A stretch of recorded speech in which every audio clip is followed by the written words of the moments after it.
Who Am I? By Bhagavan Sri Ramana Maharshi. Prefatory. These are the instructions given in writing by Bhagavan Sri Ramana Maharshi during his days of silence, in the years 1901 and 1902, for his devotee, Sivaprakasam Pillai. The essence of the teachings in his words is: the body is insentient like an earthen pot, and it has not the eye sense. But we exist as the self-established Atman even in deep sleep, where there is no body consciousness. Therefore, I is not the body. Who am I? Whence am I? In the hearts of those who, seeking thus with keen insight, stay in Atma-nishta, steadfast and tranquil abidance in the Self, there shines forth Arunachala Shiva as I am that, the consciousness, self-luminous and perfect. Who am I? Every living being in the world yearns to be always happy, free from the taint of sorrow, and everyone has the greatest love for himself, which is solely due to the fact that happiness is his real nature. Hence, in order to realize that inherent and untainted happiness, which indeed he daily experiences when the mind is subdued in deep sleep, it is essential that he should know himself. For obtaining such knowledge, the inquiry, who am I, in quest of the Self, is the best means. Who am I? I am not this physical body, nor am I the 5 organs of sense perception. I am not the 5 organs of external activity, nor am I the 5 vital forces, nor am I even the thinking mind. Neither am I that unconscious state of nescience, which retains merely the subtle vasanas, latencies of the mind, while being free from the functional activity of the sense organs and the mind, and being unaware of the existence of the objects of sense perception. Therefore, summarily rejecting all the above-mentioned physical and mental adjuncts and their functions, saying, I am not this, no, nor am I this, nor this, that which then remains separate and alone by itself, that pure awareness, verily am I. This awareness is by its very nature Satchitananda, being, consciousness, bliss. If the mind, which is the instrument of knowledge and is the basis of all activity, subsides, the perception of the world as an objective reality ceases. Unless the illusory perception of the serpent in the rope ceases, the rope on which the illusion is formed is not perceived as such. Similarly, unless the illusory nature of the perception of the world as an objective reality ceases, the vision of the true nature of the Self on which the illusion is formed is not obtained. The mind is a unique power, Shakti, in the Self, Atman, wherein thoughts occur to one. On scrutiny as to what remains after eliminating all thoughts, it will be found that there is no such thing as mind apart from thought. So then, thoughts themselves constitute the mind. Nor is there any such thing as a physical world apart from and independent of thought. In deep sleep, there are no thoughts, nor is there the world. In the wakeful and dream states, thoughts are present, and there is also the world. Just as the spider draws out the thread for the cobweb from within itself, and withdraws it again into itself, in the same way the mind projects the world out of itself and absorbs it back into itself. The world is perceived as an apparent objective reality when the mind is externalized, thereby forsaking its identity with the Self. When the world is thus perceived, the true nature of the self is not revealed. Conversely, when the self is realized, the world ceases to appear as an objective reality. By a steady and continuous investigation into the nature of the mind is transformed into that to which the I refers, and that is in fact the self. Mind has necessarily to depend for its existence on something gross. It can never exist by itself. It is the mind that is otherwise called the subtle body, ego, jiva, or soul. That which arises in the physical body as I is the mind. If one inquires whence the I thought in the body arises in the first instance, it will be found that it is from Hridayam, or the heart. That is the source and stay of the mind. Or again, even if one merely inwardly repeats continuously to oneself, I, with the entire mind fixed thereon, that will lead one to the same source. The first and foremost of all the thoughts that arise in the mind is the primal I thought. It is only after the rise or origin of the I thought that innumerable other thoughts arise. In other words, only after the first personal pronoun I has arisen do the second and third personal pronouns you, he, etc. occur to the mind, and they cannot subsist without the former. Since every other thought can occur only after the rise of the I thought, and since the mind is nothing but a bundle of thoughts, it is only through the inquiry, who am I, that the mind subsides. Moreover, the integral I thought implicit in such inquiry, having destroyed all other thoughts, is itself finally destroyed or consumed, just as the stick used for stirring the burning funeral pyre is consumed. Even when extraneous thoughts sprout up during such inquiry, do not seek to complete the rising thought, but instead deeply inquire within, to whom has this thought occurred? No matter how many thoughts thus occur to you, if you would with acute vigilance inquire immediately, as and when each individual thought arises, to whom it has occurred, you would find it is to me. If then you inquire, who am I, the mind gets introverted, and the rising thought also subsides. In this manner, as you persevere more and more in the practice of self-inquiry, the mind acquires increasing strength and power to abide in its source. It is only when the subtle mind is externalized through the activity of the intellect and the sense organs that gross names and forms constituting the world appear. When, on the other hand, the mind stays firmly in the heart, they recede and disappear. Restraint of the outgoing mind and its absorption in the heart is known as introversion, antarmukha drishti. The release of the mind and its emergence from the heart is known as extroversion, bahirmukha drishti. If, in this manner, the mind becomes absorbed in the heart, the ego or I, which is the center of the multitude of thoughts, finally vanishes, and pure consciousness or self, which subsists during all the states of the mind, alone remains resplendent. It is this state, where there is not the slightest trace of the I thought, that is the true being of oneself, and that is called quiescence or mona, silence. This state of total inherence in pure being is known as the vision of wisdom, jnana drishti.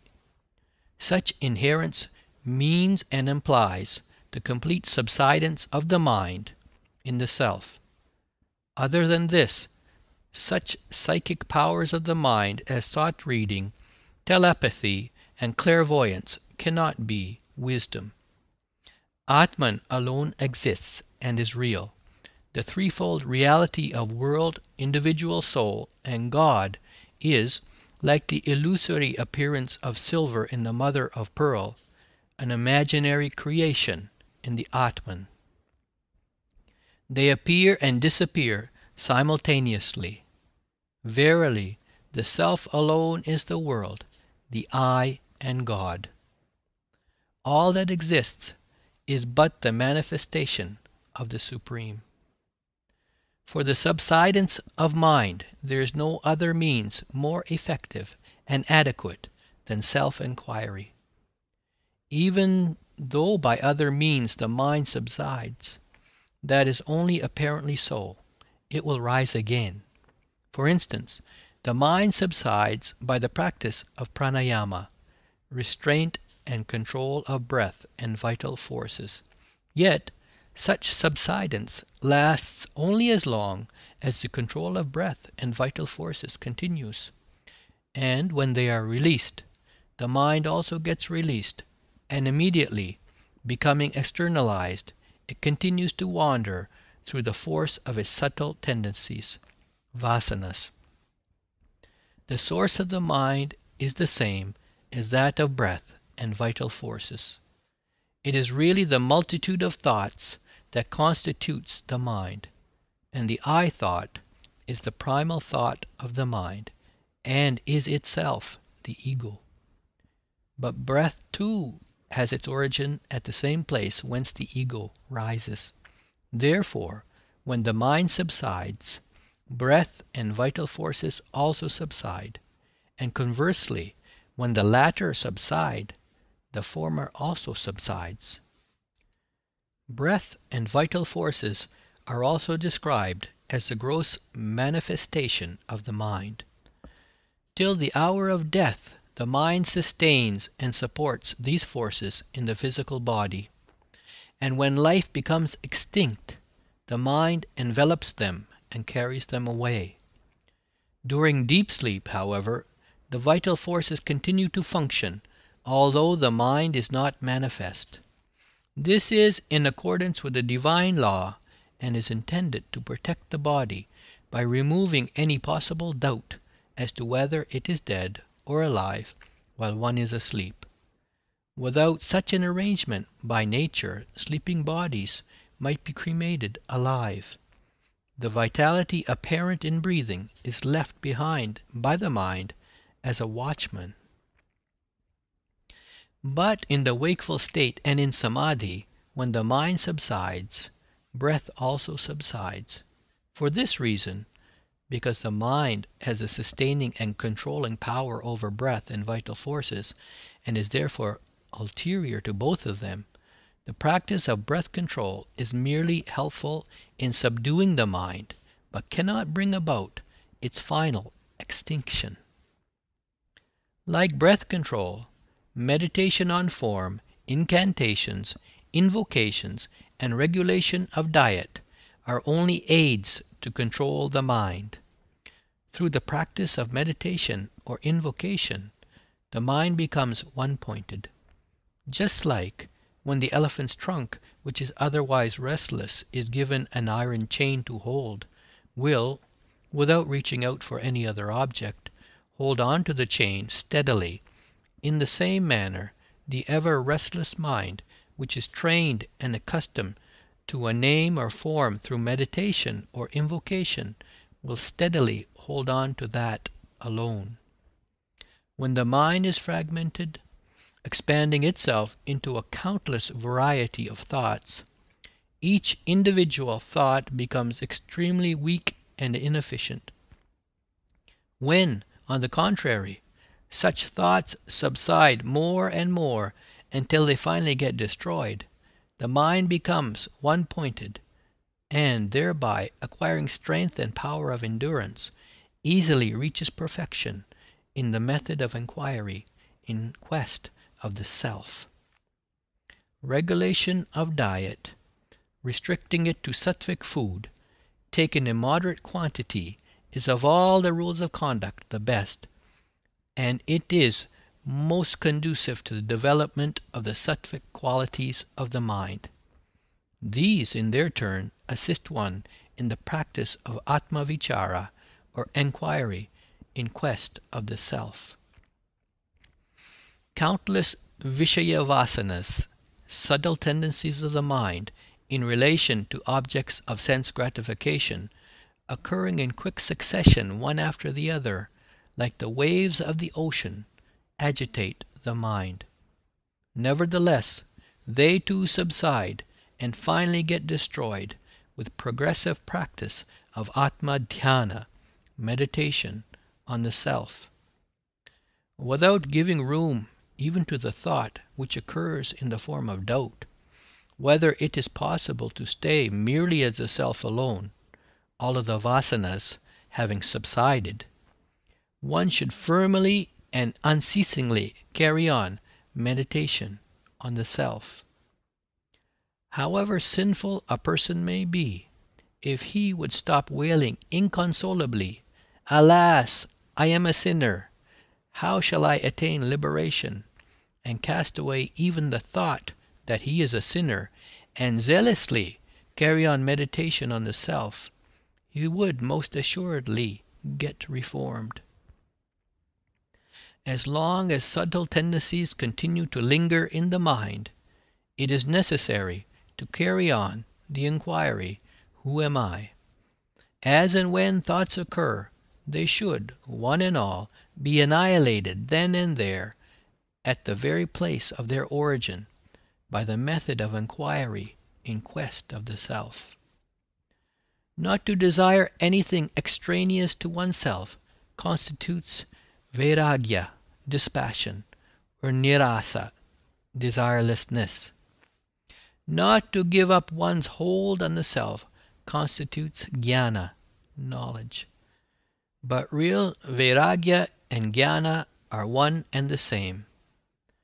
Just as the pearl diver, tying stones to his waist, dives down into the depths and gets the pearl from the seabed, so every aspirant, pledged to vairagya, can dive deep into himself and realize the precious Atman. If the earnest seeker would only cultivate the constant and deep contemplative remembrance, smriti, of the true nature of the self till he has realized it, that alone would suffice. Distracting thoughts are like the enemy in the fortress. As long as they are in possession of it, they will certainly sally forth. But if, as and when they come out, you put them to the sword, the fortress will finally be captured. God and the Guru are not really different. They are identical. He that has earned the grace of the Guru shall undoubtedly be saved and never forsaken, just as the prey that has fallen into the tiger's jaws will never be allowed to escape. But the disciple, for his part, should unswervingly follow the path shown by the Master. Firm and disciplined adherence in the Atman, without giving the least scope for the rise of any thought other than the deep contemplative thought of the self, constitutes self-surrender to the Supreme Lord. Let any amount of burden be laid on him, he will bear it all.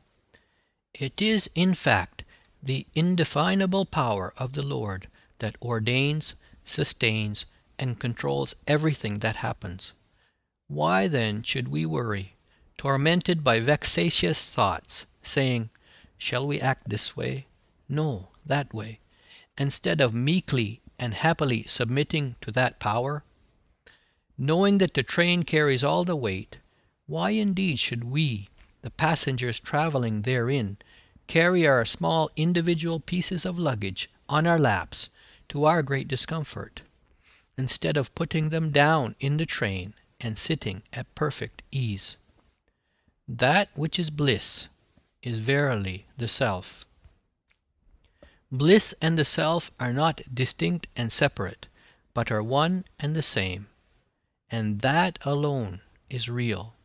Not even in one of the countless objects of the mundane world is there anything that can be called happiness. It is through sheer ignorance and lack of discrimination that we fancy that happiness is obtained from them. On the contrary, when the mind is externalized, it suffers pain and anguish. The truth is that every time our desires get fulfilled, the mind, turning to its source, experiences only that happiness which is natural to the self. Similarly, in deep sleep, in spiritual trance, samadhi, in a swoon, when a desired object is obtained, or when evil befalls an object considered undesirable, the mind turns inward and enjoys the bliss of the Atman. Thus wandering astray, forsaking the self, and returning to it again and again is the interminable and wearisome lot of the mind. It is pleasant under the shade of a tree and scorching in the heat of the sun.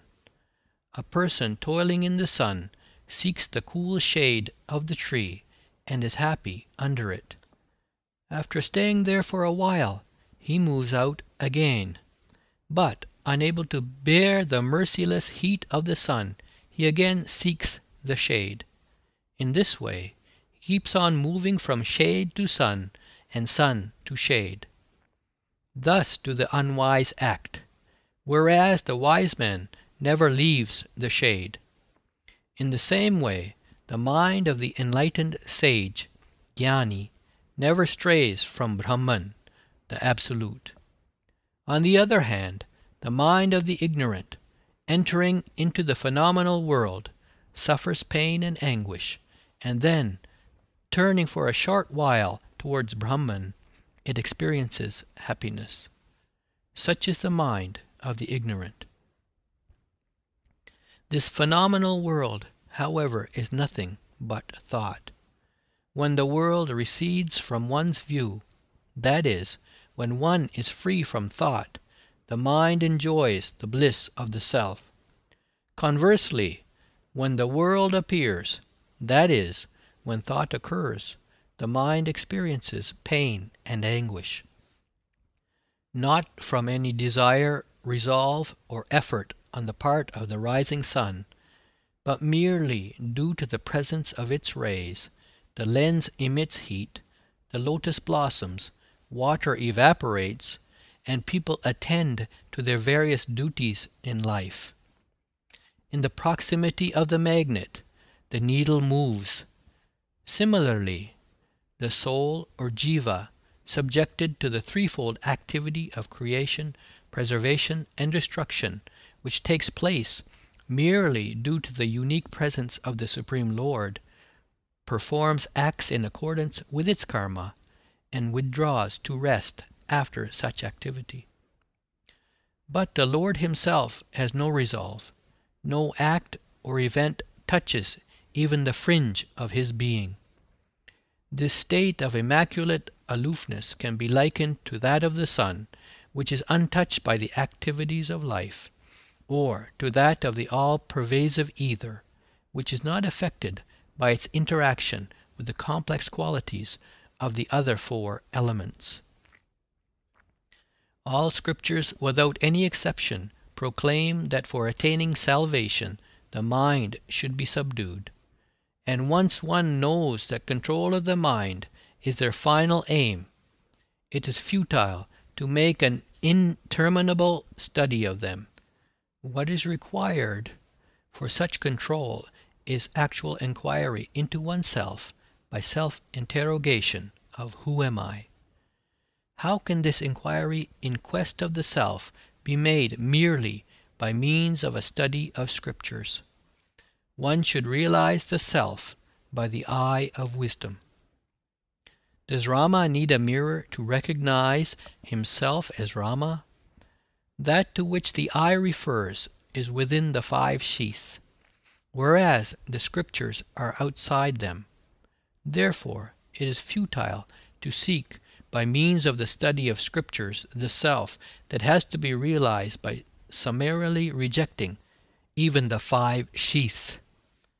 To inquire, who am I that am in bondage, and to know one's real nature, is alone liberation. To keep the mind constantly turned within, and to abide thus in the self, is alone Atma-vichara, self-inquiry, whereas dhyana, meditation, consists in fervent contemplation of the self as Satchitananda, being, consciousness, bliss. Indeed, at some time, one will have to forget everything that has been learnt. Just as it is futile to examine the rubbish that has to be swept up, only to be thrown away, so it is futile for him who seeks to know the self to begin enumerating the tattvas that envelop the self, and then examine them instead of casting them away. He should consider the phenomenal world with reference to himself as merely a dream. Except that the wakeful state is long and the dream state short, there is no difference between the two. All the activities of the dream state appear, for the time being, just as real as the activities of the wakeful state seem to be while awake. During the dream state, the mind assumes another form or a different bodily sheath. For thoughts on the one hand and name and form on the other occur simultaneously during both the wakeful and dream states. There are not two minds, one good and the other evil. It is only the vasanas or tendencies of the mind that are of two kinds, good and favorable, evil and unfavorable. When the mind is associated with the former, it is called good, and when associated with the latter, it is called evil. However evil-minded other people may appear to you, it is not proper to hate or despise them. Likes and dislikes, love and hatred, are equally to be eschewed. It is also not proper to let the mind rest often on the objects or affairs of mundane life. As far as possible, one should not interfere in the affairs of others. Everything offered to others is really an offering to oneself. If only this truth were understood, who is there that would refuse to give anything to others? If the ego rises, all else will also rise. If it subsides, all else will also subside. The deeper the humility with which we conduct ourselves, the better it is for us. If only the mind is kept under control, what matters it where one may happen to be?